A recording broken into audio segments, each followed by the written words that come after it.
मैं भी देखती हूँ आप कैसे नहीं जागते, मेरी करुण पुकार कैसे नहीं सुनते।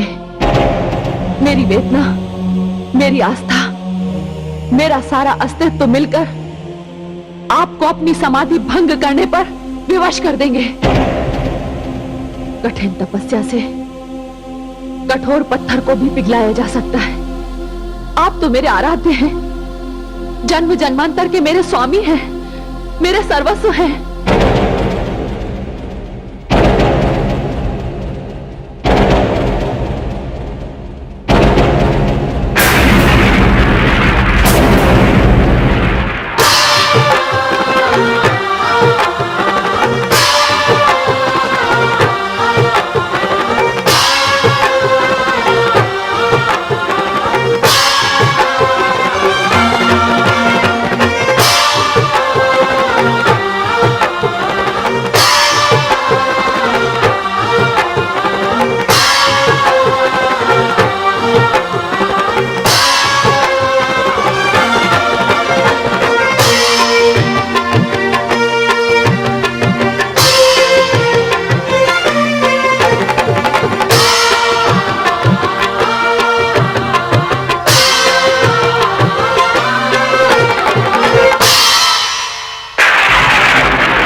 स्वामी, मैं ये भली भांति जानती हूं, हे देवाधिदेव, मेरी सुध बुध लौटाने वाले, अपने स्पर्श से मेरे मन की सारी पीड़ा दूर करने वाले वो दो हाथ आप ही के थे। जिन्होंने इस तन को छुआ, वो भावना आपकी थी जिसने मेरे मन को छुआ। मेरे अंदर एक ध्वनि सी गूंज रही है कि आपने मुझे क्षमा कर दिया। फिर अभी एक ऐसी समाधि, प्रभु बताइए प्रभु, अभी एक ऐसी समाधि, प्रभु प्रभु।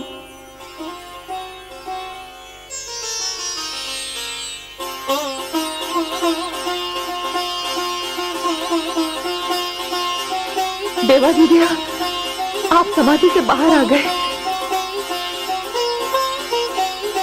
क्षमा करें देवी, कौन है आप?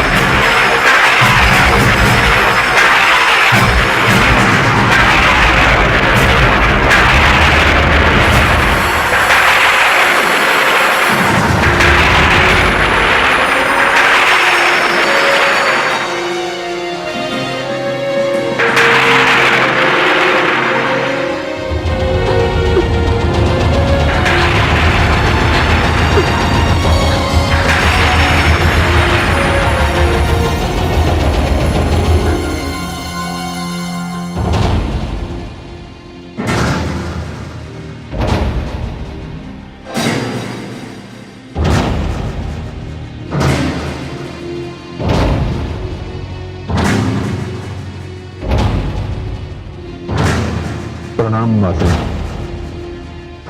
देवी, भोलेनाथ महादेव के दर्शन हुए? हाँ देवर्षि, किंतु देवर्षि, देवाधिदेव महादेव भगवान शिव ने मुझे पहचाना ही नहीं। अर्थात भोलेनाथ शिव ने अपने नेत्र खोले, किंतु उनकी समाधि नहीं टूटी।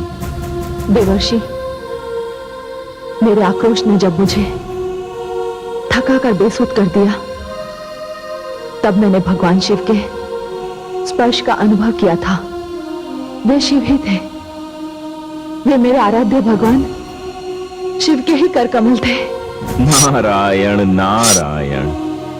देवी, भोलेनाथ जितने समाधि में होते हैं उतने ही समाधि के बाहर होते हैं। आपने कुछ कहा नहीं उनसे? कहा, बहुत कुछ कहा। मेरे प्रयास पर मेरे आराध्य ने नेत्र भी खोले, मेरी ओर देखा भी, फिर ये कहकर नेत्र मूंद लिए कि देवी आप कौन हैं? देवर्षि, इस वाक्य को सुनकर मेरे हृदय को आघात लगा। हे देवी, आप तो जानती हैं कि महायोगी शिव एक पत्नी व्रत धारण किए हुए हैं। सती के देह त्याग के पश्चात उनके जीवन में किसी अन्य नारी का कोई स्थान ही नहीं है, तो फिर आपको पहचानने का प्रश्न ही कहां उठता है? ये आप क्या कह रहे हैं देवर्षि? आप ही मुझे यहां लेकर आए और आप ही कह रहे हैं कि मैं अन्य हूं? नहीं देवी, आपने मेरे कथन का अभिप्राय नहीं समझा। तो आपके कथन का क्या अभिप्राय है, मुझे समझाइए देवर्षि। देवी, यहां जो कुछ भी हो रहा है भगवती परमेश्वरी की इच्छा से ही हो रहा है। उन्होंने अपनी ही इच्छा से गौरी और पार्वती को 2 जन्मों में 2 भाग में बांट दिया। दक्ष की पुत्री गौरी का भाग समाप्त हो चुका है और अब जो भाग आरंभ हुआ है वो है पर्वतराज की पुत्री पार्वती का। देवी, आपको अपने तप से, अपनी भक्ति से, अपनी लगन से, अपने समूचे व्यक्तित्व से शिव के समक्ष सिद्ध करना होगा कि यदि वे आपको स्वीकार कर भी लेते हैं तो भी उनका एक पत्नी व्रत नहीं टूटेगा। देवी, भगवान शिव समूचे संसार के सामने एक आदर्श है और आदर्श अपने भीतर सारी क्षमताओं के होते हुए भी अपनी सीमाओं का उल्लंघन नहीं कर सकता। तो फिर देवर्षि, आप ही बताइए, मैं क्या करूं? हे देवी, आपको अपने आदर्श को विवश करना है। इतना विवश करना है कि वो अपनी सारी सीमाओं का उल्लंघन करके आपके समक्ष आकर खड़ा हो जाए। देवी, आप जगदंबा स्वरूपा हैं, स्वयं शक्ति हैं। अब ये आप पर निर्भर करता है कि आप और कितने दिन शिव से दूर रहना चाहती हैं।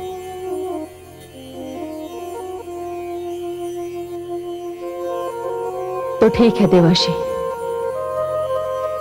अब यही होगा। या तो मेरे प्राण आएंगे या जाएंगे।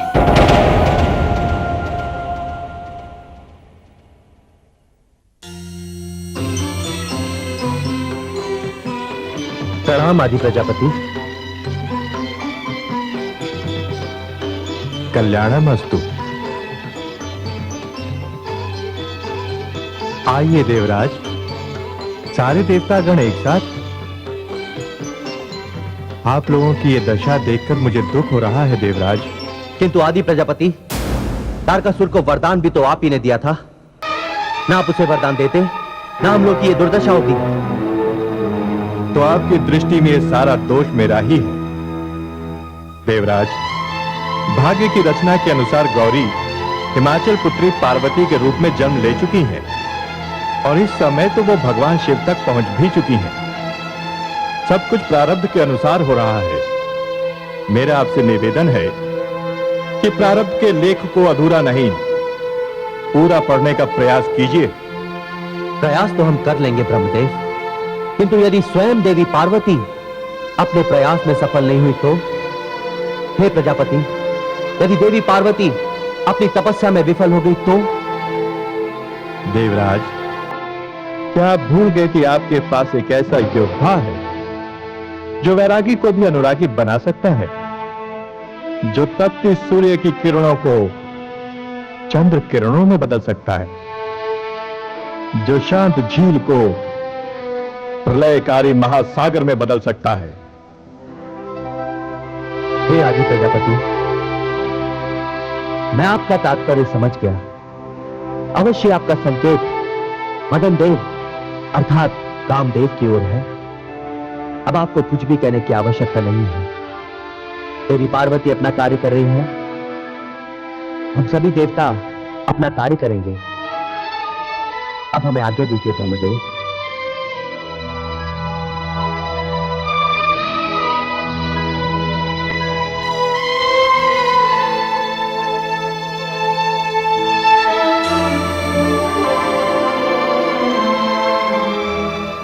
हे शिव, मुझे तो सब कुछ स्मरण है, फिर आपको क्यों स्मरण नहीं?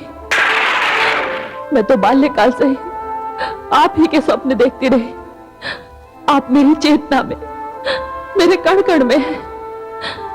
मैं आपको पहचान गई, आपने क्यों नहीं पहचाना? हे स्वामी, मैं आपको नहीं भूली, आप कैसे भूल गए?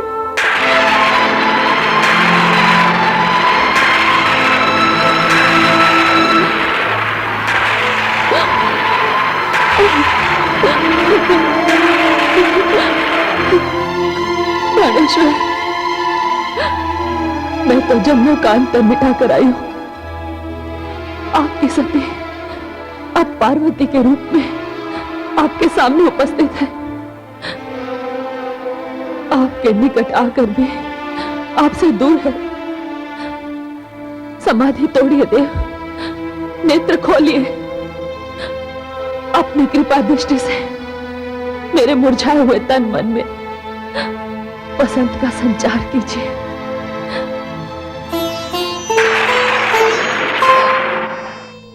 स्वामी,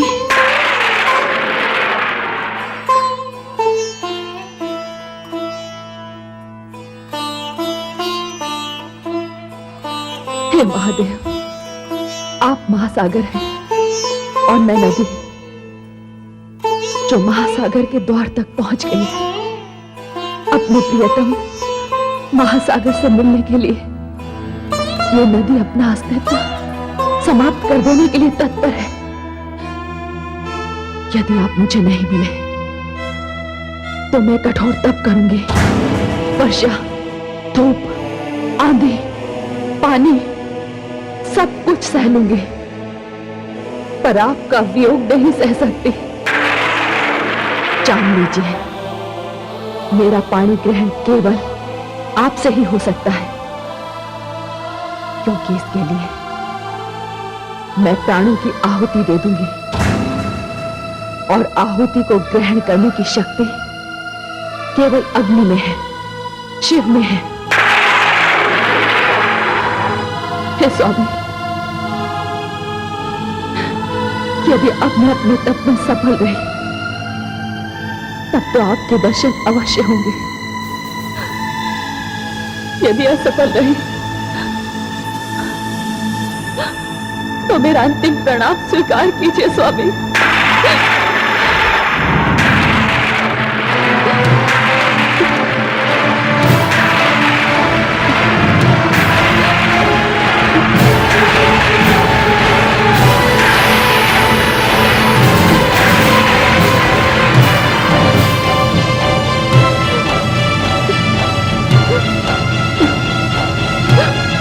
प्रणाम माता। हे माता, क्या आप भी देवाधिदेव महादेव की भांति हमारा त्याग करने जा रहे हैं? कहिए माते। तुमने तो माता पुत्र का संबंध जोड़ लिया पुत्र, किंतु तुम्हारे देवाधिदेव ने, मेरे आराध्य भोले शंकर ने मुझे स्वीकार नहीं किया। वे मुझे स्वीकार करें, इसके लिए मैं अंतिम प्रयास करने जा रही हूं। मैं वहीं सामने बैठकर तप करूंगी, अपने आराध्य का नाम लूंगी, ओम नमः शिवाय का जाप करती रहूंगी। किंतु माते, अब तो यहाँ हिम की वर्षा आरंभ होने वाली है। नहीं पुत्र, निष्ठा एवं सत्य किसी भी परीक्षा की गंभीरता को नहीं देखते। मैं तो केवल इतना मानती हूं कि मेरे आराध्य देव के नाम का जाप हिम की वर्षा को जब तक पुष्प वृष्टि में नहीं बदल देता, मैं वहीं निरंतर बैठी रहूंगी। पुत्र, क्या मैं अपेक्षा करूं कि कोई भी मेरी समाधि को भंग नहीं कर पाएगा? माते जी, आपका अपने पुत्र को आदेश है, यदि इस समय विकराल काल भी आपकी तपस्या भंग करने आया तो मैं उसका भी मान मर्दन कर दूंगा। अब तो आपकी इच्छा के बिना मेरे देवाधिदेव महादेव के अतिरिक्त आपके पास कोई नहीं आ सकता। ये आपको आपके पुत्र वीरभद्र का वचन है माता।